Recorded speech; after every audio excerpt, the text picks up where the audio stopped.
పవన్ కళ్యాణ్ గారికి సమాజానికి ప్రజలకు ఏదో సేవ చేయాలన్న తపన. నేను విద్యార్థి దశలో నుంచి నేను ఉస్మానియా యూనివర్సిటీలో చదువుకున్నప్పుడు వారితో నాకు పరిచయం ఉండే.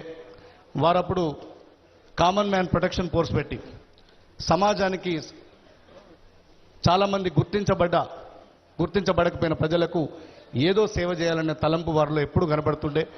నేను యూనివర్సిటీలో ఉన్నప్పుడు విద్యార్థి నాయకుడిగా వారిని తరచూ కూడా కలిసేవాడిని.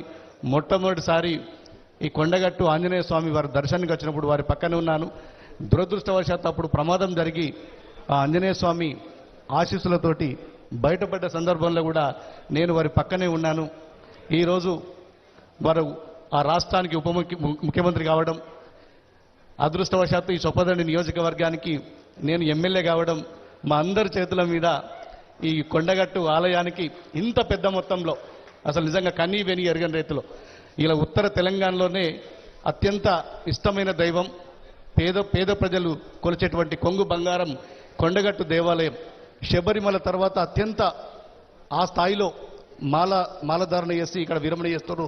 దానికి మీరు ఈ మాల విరమణ మండపం చేసినందుకు, ఈ గదులు నిర్మాణం కృషి చేసినందుకు నిజంగా నేను మనస్ఫూర్తిగా కృతజ్ఞతలు తెలియజేస్తున్నాను సార్.